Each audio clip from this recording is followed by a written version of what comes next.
अस्सलाम वालेकुम दोस्तों, मुफ्ती साहब ने फिर से भिगा भिगा करके मारा है। जलसे यलगार के नाम से अपना प्रोग्राम रखा था, उनको यलगार का माना भी मालूम नहीं होगा।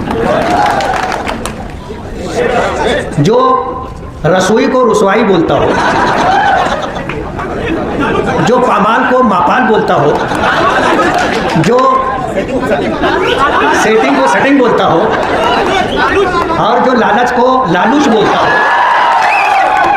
उसे यलगार का माना क्या मालूम होगा। बहुत ही अच्छी तरह से भिगा भिगा करके मारा है, निचोड़ निचोड़ करके मारा। समाजवादी पार्टी के लोगों को रास्ता बताया गया कि तुम्हारा रास्ता किधर है, पतली गली है या स्टेज के पीछे है। चाहे फिर कोई सी पार्टी हो, हर एक पार्टी का उन्होंने दो टोक अंदाज में सीधे और साफ लफ्जों में जवाब दिया। उसने कहा कि आप लोगों का उन्वान था अच्छाई और बुराई। मैंने कहा कारपोरेशन में भी यही उन्वान रहेगा। और मैं समझता हूं कि इस तरह के जवाबात की जरूरत थी। अब तमाम गैर कानूनी काम, गैर समाजी कामों की सरपरस्ती तो आप ही लोग करते हैं ना। क्या मालेगांव की आवाम को पता नहीं है? सरपरस्ती आप करते हो और कमीशन आप लेते हो, हिस्सा आप लेते हो, किसको नहीं मालूम। इसीलिए उन्होंने जवाब दिया है और इंशाल्लाह आगे जैसे जैसे इलेक्शन करीब आएगा, इन लोगों की पोल भी इसी तरह से खोलेंगे और बहुत सारे राज से पर्दा भी उठाएंगे। अगर फिरका परस्तों से इतनी ही नाक लगाना हाथ था तो कटवा लो, नाक कटवा लो। माजिद हाजी ने बताया कि कब कब उन्होंने फिरका परस्त पार्टियों का साथ लेकर के कारपोरेशन में इख्तिदार हासिल किया था। आज उनको फिरका परस्त बोल रहे हो तो पीछे भी तो वो फिरका परस्त थे ना। तुमको इख्तिदार के लिए फिरका परस्त चल जाएंगे, इलेक्शन में मालेगांव की आवाम को बेवकूफ बनाने के लिए फिरका परस्ती की बात। मेरा ये वीडियो बनाने का मकसद ये, नबी करीम सल्लल्लाहु अलैहि वसल्लम का फतवा है कि कहने वाला काफिर हो जाएगा। इसलिए उनको तजदीद ईमान के साथ तजदीद निकाह भी करना पड़ेगा। तजदीद ईमान के साथ तजदीद निकाह भी करना पड़ेगा। नहीं है कि मैं क्या क्या मुफ्ती साहब ने कहा। रही हमारी तरफ से जवाब, तो इंशाल्लाह ऐसा जवाब जाएगा आने वाले दिनों में जब स्टेज लगेगा। अगर तबीयत हरी नहीं हुई तो तबीयत हरी हो जाएगी। और उस पर अपने तज्जिए की बात करूं, सनसनीखेज इल्जाम हमारे स्टेज से भी लग सकता है ना। ये नेहरू चौक सब मालेगांव वालों को मालूम है। नेहरू चौक का हादसा पूरे मालेगांव के लोगों को मालूम है। हम लोग ये हल्की फुल्की बात नहीं करेंगे, हमारे पास बहुत सारी मालूमात है। इस वीडियो के बनाने का मेरा मकसद ये है कि शहर के आवाम ये समझ ले कि शहर में हो क्या रहा है। इस वक्त एक झूठी हवा बनाई जा रही है।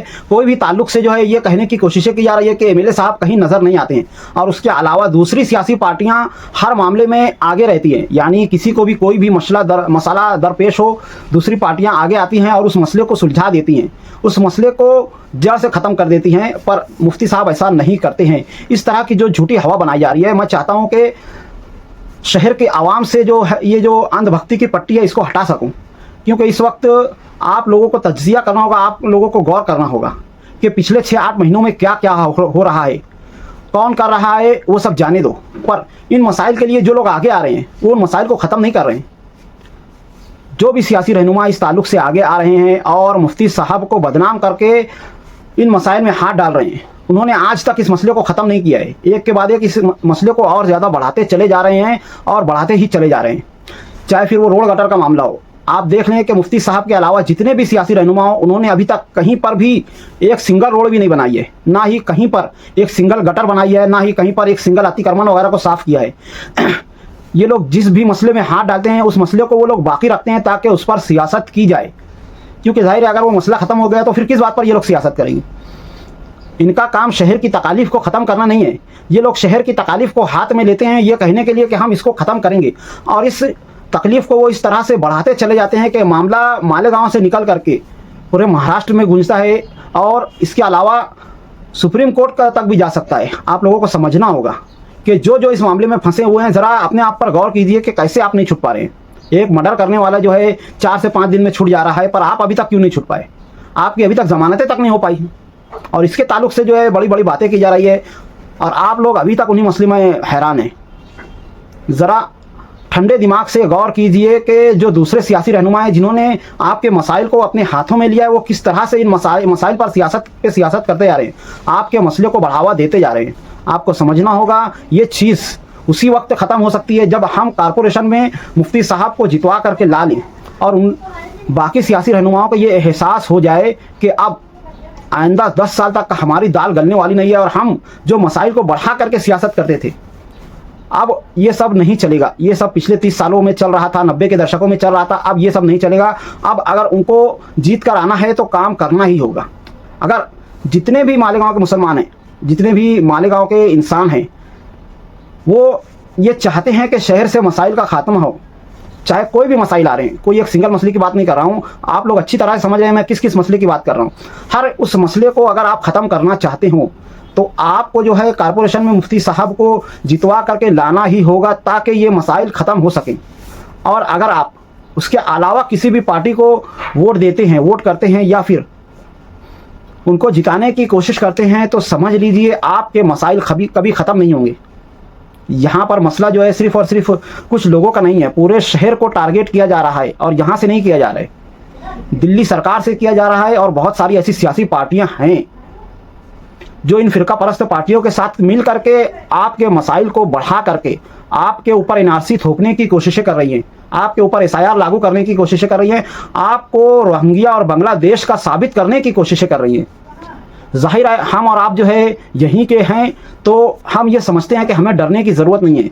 डरने की ज़रूरत उस वक्त नहीं होगी जब हम अपनी सफ़ों में इत्तेहाद पर कायम करेंगे और ऐसे दोगले सियासी रहनुमाओं को पीछे हटा देंगे। पर अगर हमने इन लोगों के हाथों में अपने मसाइल दे दिए तो यकीन मानिए जिस तरह से इस वक्त शहर के दूसरे स्टेट्स और दूसरे शहर परेशान हैं, जिस तरह से इस वक्त पूरे देश के दूसरे मुसलमान परेशान हैं, हम उससे ज़्यादा परेशान हुए। क्योंकि मालेगांव मुस्लिम अक्सरियती इलाका है और इसको ख़ास तौर से टारगेट किया गया है। और इसके लिए जो है बहुत सारे ऐसे सियासी रहनुमा हैं जो बिक चुके हैं और उनको बाकायदा फिरका परस्त पार्टियों की तरफ से पैसे दिए गए हैं कि आप हमारे खिलाफ बोल करके हमारे साथ मिल करके काम करें ताकि हम यहाँ पर एनआरसी को लागू कर सकें और यहाँ के लोगों को पाकिस्तानी या बांग्लादेशी साबित कर सकें। और उन्होंने पैसा खा करके उनके खिलाफ बोलना शुरू किया है। आप ज़रा सोच करके देखिए कि अगर एक आम आदमी इस तरह से किसी फिरका परस्त पार्टी पर टारगेट करता है तो उसको फ़ौरन ही उठा लिया जाता है, उनको जेलों वगैरह में बंद कर दिया जाता है।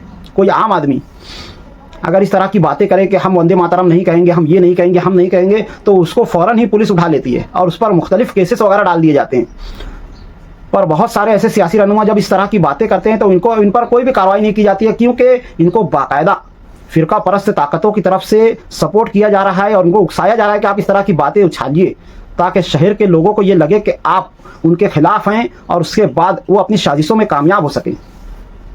आपको समझना होगा कि किस तरह से आप लोगों के खिलाफ, मालेगांव के शहरियों के खिलाफ, मालेगांव के मुसलमानों के खिलाफ एक जाल बुना जा रहा है और उसमें फंसाने की कोशिशें की जा रही है। जिस तरह से मच्छी को पकड़ने के लिए एक चारा डाल करके कांटा लगाया जाता है, इसी तरह से आप लोगों को पकड़ने के लिए, आप लोगों को बांग्लादेशी और पाकिस्तानी साबित करने के लिए, रोहिंग्याई साबित करने के लिए इन लोगों ने एक चारा डाला हुआ है। और आप अगर उसको खाना समझ करके उसमें फंस जाते हैं तो जाहिर है आपको उसी मच्छी की तरह से पानी से निकाल करके बाहर फेंक दिया जाएगा। आपको जो है बिल्कुल अंदाज़ा नहीं है कि किस तरह की साजिशें मालेगांव के मुसलमानों के खिलाफ की जा रही हैं और आप आंखें बंद करके उन साजिशों का शिकार हो रहे हैं। अपने मसाइल को उन्हीं लोगों के पास ले जा रहे हैं जो इस मसाइल में आपको और ज़्यादा उलझाना चाहते हैं। जाहिर है दूध की रखवाली अगर आप बिल्ली से करवाएंगे तो दूध का तो अल्लाह ही मालिक है। यही हाल हमारा भी होने वाला है। तो खुदा के लिए अपनी आंखें खोलिए और देखिए कि आपके मसाइल अभी तक ख़त्म नहीं हुए। सिर्फ वीडियोज़ वगैरह बनाई जा रही है, सिर्फ और सिर्फ इस पर सियासत की जा रही है ताकि और ज़्यादा लोगों को और ज़्यादा उलझाया जा सके। आज की वीडियो के बारे में आप लोगों का क्या ख्याल है कमेंट में ज़रूर बताएं। मिलते हैं अगली वीडियो में, तब तक के लिए खुदा हाफिज़। अस्सलामु अलैकुम वरहमतुल्लाहि वबरकातुहू।